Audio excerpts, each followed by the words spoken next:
अगर आपके ऊपर बहुत सारी जिम्मेदारी है तो पैसे कैसे बचाएं? आज की इस वीडियो में मैं आपको इसी सवाल का जवाब देने वाला हूं। बस आपसे एक गुजारिश है, प्लीज इस वीडियो को एंड तक देख लीजिएगा, क्योंकि आखिर में मैं आपको वो बताऊंगा जिसको जानने के बाद आपको पैसे सेव करना आसान लगने लगेगा। कुछ समय पहले मैंने एक वीडियो बनाया था कि सैलरी से पैसे कैसे बचाएं। उस वीडियो पर मुझे बहुत सारे लोगों ने धन्यवाद कहा और कई लोगों ने एक कॉमन सवाल भी करा कि उनके ऊपर जिम्मेदारियां इतनी ज्यादा हैं कि उनके लिए चाहकर भी पैसे बचाना मुमकिन नहीं हो पाता। मैं हमेशा प्रैक्टिकल बात करना पसंद करता हूं और मैं इस बात से सहमत हूं और उन हालातों से निकल चुका हूं जहां 100 रुपए बचाना भी नामुमकिन की हद तक मुश्किल हो जाता था। लेकिन दोस्तों ध्यान रखिएगा, मैं अपने तजुर्बे से कह रहा हूं, ये काम नामुमकिन की हद तक मुश्किल होता है, नामुमकिन नहीं। और आप अपनी परेशानी के वक्त भी अपनी लाइफ में कुछ चेंजेस करके पैसे बचा सकते हैं। कैसे, मैं वो आपको आगे बताऊंगा, लेकिन उसके पहले मैं आपके साथ एक सच्ची कहानी शेयर करना चाहता हूँ जो मैंने चिकन सूप फॉर सोल में पढ़ी थी। और दोस्तों यकीन दिलाता हूँ, ये कहानी सुनकर आप हिल जाएंगे। एक 5 साल का बच्चा अपनी माँ के साथ रहता था। उसके पिता नहीं थे और माँ बड़ी मुश्किल से अपने घर को चला रही थी। एक दिन बच्चा घर आया और माँ से बोला, मुझे डिज्नी वर्ल्ड जाना है, क्या आप लेकर चलोगी? माँ के दिमाग में पहली बात आई कि नहीं, हम वहां जाना अफोर्ड नहीं कर सकते। लेकिन माँ ने बच्चे से ना नहीं कहा। माँ बोली, हम जा सकते हैं, लेकिन हमें बहुत सारे पैसे बचाने होंगे। बच्चे ने कहा, कितने पैसे बचाने होंगे?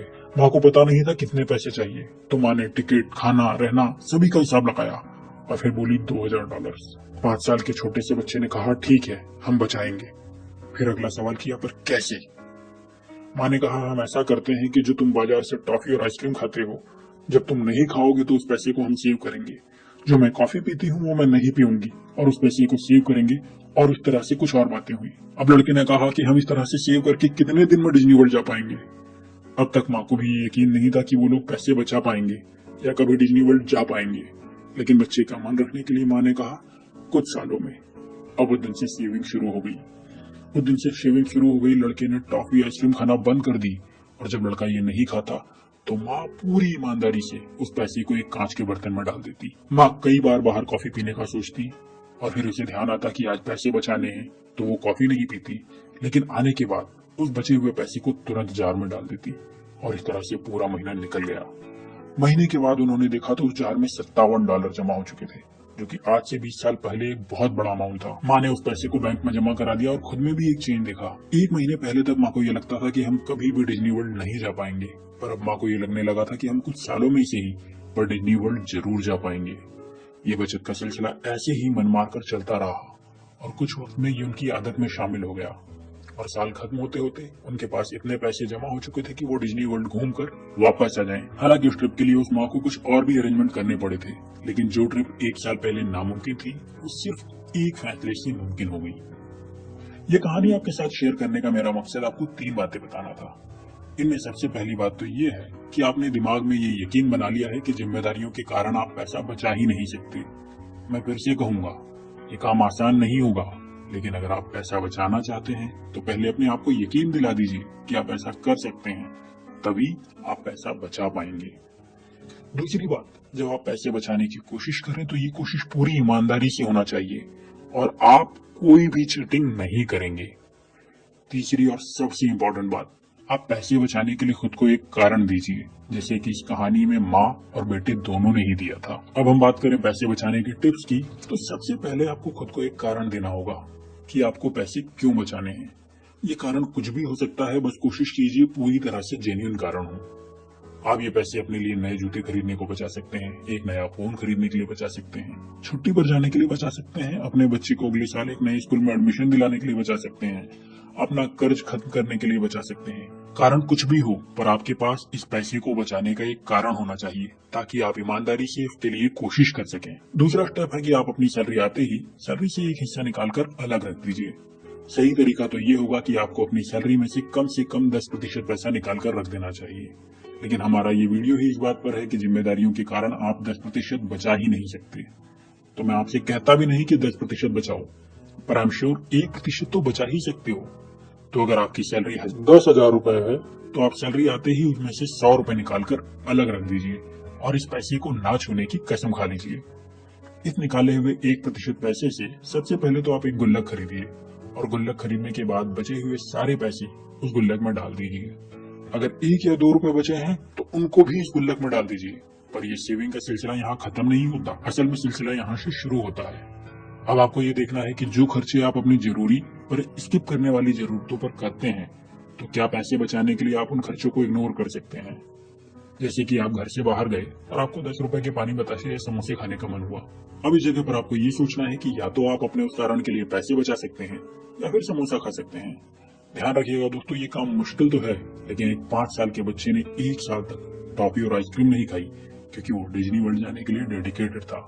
तो अगर आप भी अपने कारण के लिए डेडिकेटेड हैं, तो आप अपनी इस चाहत को दबा सकेंगे।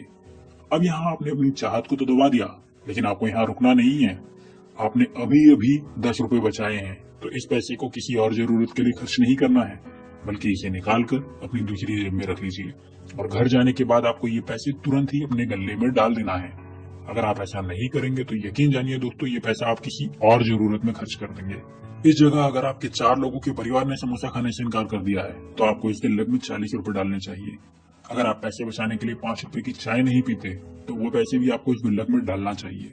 अगर आपका परिवार किसी खर्च को अवॉइड करके पैसे बचाता है, तो उस पैसे को भी इस गुल्लक में डालिए और पूरे महीने तक इस प्रोसेस को करते रहिए। महीना खत्म होने पर इस पूरे पैसे को निकाल कर गिनिए। एक डायरी में नोट करिए कि आपने कितने पैसे जमा करे हैं और उसके बाद इस पूरे पैसे को एक सेविंग अकाउंट में ले जाकर के जमा कर दीजिए और फिर से इसी प्रोसेस को दोहराते रहिए तब तक जब तक आपका टारगेट पूरा ना हो जाए। और ध्यान रखिएगा दोस्तों, ये पैसे आप सिर्फ तभी निकालेंगे जब आप अपने उस टारगेट को पूरा कर लें जिसके लिए आपने पैसे जमा करे थे। मैं जानता हूं जो तरीका मैंने आपको अभी भी बताया है वो बहुत मुश्किल है, शायद नामुमकिन की हद तक मुश्किल, लेकिन पॉसिबल है और काम भी करता है। साथ ही मैं आपको ये भी यकीन दिलाता हूं कि सिर्फ 1 महीने में ये तरीका आपकी आदत में शामिल हो जाएगा और फिर आपके लिए ये सब आसान लगने लगेगा। और अगर आप सोच रहे हैं कि ये बात मैं पूरी यकीन के साथ कैसे कह सकता हूँ, तो उसका कारण ये है कि मैंने इस तरीके से पैसे बचाकर मेरे कई कर्जों को खत्म करा था। आज से कुछ साल पहले नौकरी छूटने के बाद खुद का काम करने की जिद के कारण मेरी इनकम बहुत कम हो चुकी थी। घर की ईएमआई भरने के पैसे नहीं थे, क्रेडिट कार्ड का मिनिमम पेमेंट करना नामुमकिन होता था, घर खरीदने के लिए कर्जों का ब्याज बढ़ते जा रहा था और घर की बेसिक जरूरतें मुश्किल से पूरी हो रही थी। तब मैंने और मेरी पत्नी ने इस तरीके को अपनाना शुरू किया और मैंने पहले महीने में ही बहुत सारे पैसे बचा लिए। उन बचे हुए पैसों का इस्तेमाल मैंने मेरे काम को बढ़ाने के लिए करा। मेरा काम तो बढ़ रहा था, लेकिन मैंने सेविंग के इस तरीके को तब तक नहीं छोड़ा जब तक मेरा पूरा कर्ज खत्म नहीं हो गया और मेरी लाइफ की गाड़ी पटरी पर नहीं आ गई। हालांकि अब मैं इस तरह से सेविंग करने के लिए अपने परिवार का मन नहीं मारता, क्योंकि मैंने अपने कर्जों को खत्म करने के साथ ही अपनी इनकम को भी बढ़ाया है। लेकिन मैं और मेरी पत्नी आज भी अगर 1 रुपया बचा सकते हैं तो बचाते हैं और उस बचे हुए पैसे को किसी सही जगह पर लगाते हैं। तो दोस्तों, इस वीडियो को खत्म करते हुए मैं आपसे सिर्फ 3 बातें कहूंगा। पहली ये कि ये तरीका मुश्किल तो है लेकिन नामुमकिन नहीं, और आपके ऊपर चाहे कितनी भी जिम्मेदारियां हों, आप अगर चाहें तो अपने पैसे बचा सकते हैं। दूसरी बात यह कि पैसे बचाने के साथ ही आप अपनी इनकम को बढ़ाने के तरीकों के बारे में भी सोचिए। सिर्फ पैसे बचाने से आपकी फाइनेंशियल प्रॉब्लम कभी खत्म नहीं हो पाएगी, आपको अपनी इनकम भी बढ़ाना ही होगी। और तीसरी बात, आपके हालात चाहे कितने भी खराब क्यों ना हो, पैसे से जुड़ी हुई अच्छी किताबें जरूर पढ़ते रहिए। अगर मैंने इस तीसरे तरीके को नहीं अपनाया होता तो ना ही मैं मेरी प्रॉब्लम से बाहर निकल पाता और ना ही मैं मेरी इनकम को बढ़ा पाता और ना ही मैं आपके साथ कोई जानकारी शेयर कर पाता। आपकी मदद के लिए मैं 3 किताबें डिस्क्रिप्शन में शेयर कर रहा हूँ और आपको यही सलाह दूंगा, उन 3 किताबों को पढ़िए जरूर। उम्मीद करता हूँ ये जानकारी आपके लिए बहुत हेल्पफुल रही होगी। अगर आपको लगता है कि ये जानकारी किसी और को फायदा पहुंचा सकती है तो इस वीडियो को उनके साथ शेयर जरूर करिएगा। अभी के लिए सिर्फ इतना ही, अगले वीडियो में फिर मिलता हूँ। तब तक अपना प्यार और वक्त देने के लिए बहुत बहुत धन्यवाद।